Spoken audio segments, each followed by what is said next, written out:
Welcome to chemistry class. पिछले video में पढ़ा था हमने हाइड्रोजन बंध के बारे में, अल्कोहल में हाइड्रोजन बंध के बारे में।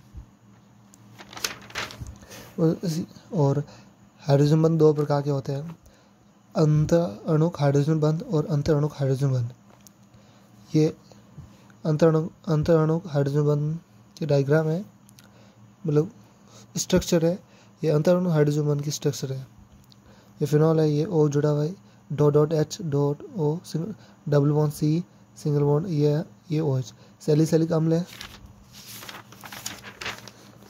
और ये फिनॉल है, ये O single bond H dot dot O, single bond N, double bond O N, ये O फिनॉल है Cl, ये O nitrophenol, O chlorophenol.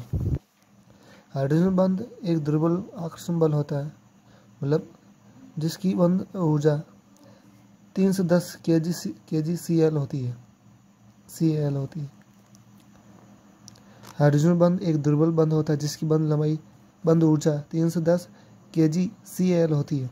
Application: effect of hydrogen bonding. Hydrogen बंध के प्रकार: गलनांक व कथनांक, मेल्टिंग एंड बॉइलिंग पॉइंट।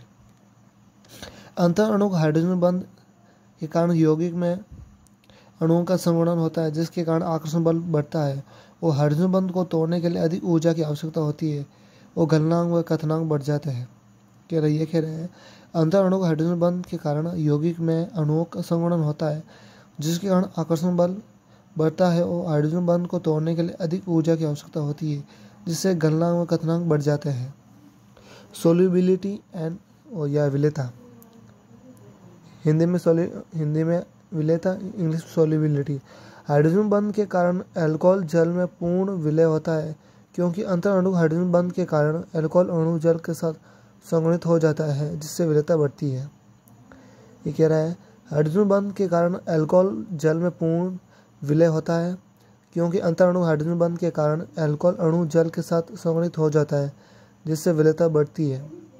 यहाँ single bond O H dot dot single bond H, ये O इससे जुड़ा हुआ, ये H डॉट डॉट H, ये सिंगल बॉन्ड O, ये H यहाँ पर डॉट डॉट H, ये सिंगल बॉन्ड O, ये सिंगल बॉन्ड H। ये स्ट्रक्चर है, संरचना। श्यानता, विस्कोसिटी। जिन यौगिकों में अंतःअणु हाइड्रोजन बंध उपस्थित होता है उनकी श्यानता उच्च होती है, यानी हाई होती है। ये कह रहा है जिन यौगिकों जो कंपाउंड में अंतःअणु हाइड्रोजन बंध होता है, जो पहला वाला हाइड्रोजन बंध अंतःअणु, उनकी श्यानता उच्च होती है, यानी हाई होती है। द्विध्रुव आघूर्ण, डाइपोल्यूल मूवमेंट।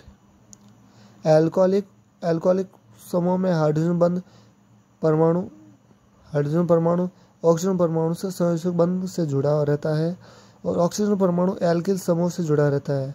अतः हाइड्रोजन समूह में ऑक्सीजन परमाणु की विद्युत ऋणात्मकता उच्च होती है, जिसके कारण ऑक्सीजन पर आंशिक ऋणावेश और हाइड्रोजन पर आंशिक धनावेश उत्पन्न होता है और OH समूह के बंध की प्रकृति आंशिक आयनिक हो जाती है और द्विध्रुव आघूर्ण बढ़ता है। ये कह रहा है द्विध्रुव आघूर्ण। Dipole movement. अल्कोहलिक समूह में हाइड्रोजन परमाणु ऑक्सीजन परमाणु से संयोजक बंध से जुड़ा रहता है और ऑक्सीजन परमाणु एल्किल समूह से जुड़ा रहता है।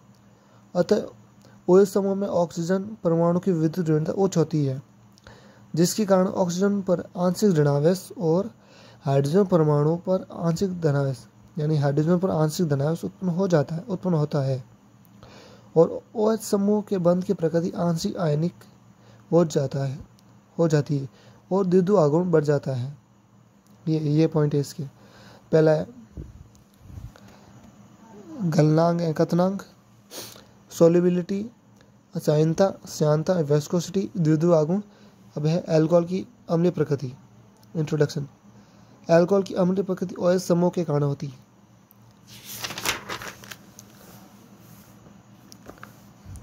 OH समूह में ऑक्सीजन से जुड़ा हाइड्रोजन परमाणु प्रोटॉन के रूप में बाहर निकलता है और अम्लीय प्रकृति को दर्शाता है। H+ आयन निष्कासित कर अल्कोहल आयन बनाते हैं, एल्कोऑक्साइड बनाते हैं। ROH H+1। ये दर्जा है। एल्कोहल की अम्ल प्रकृति OH समूह से जुड़े एल्किल समूह पर निर्भर करती है।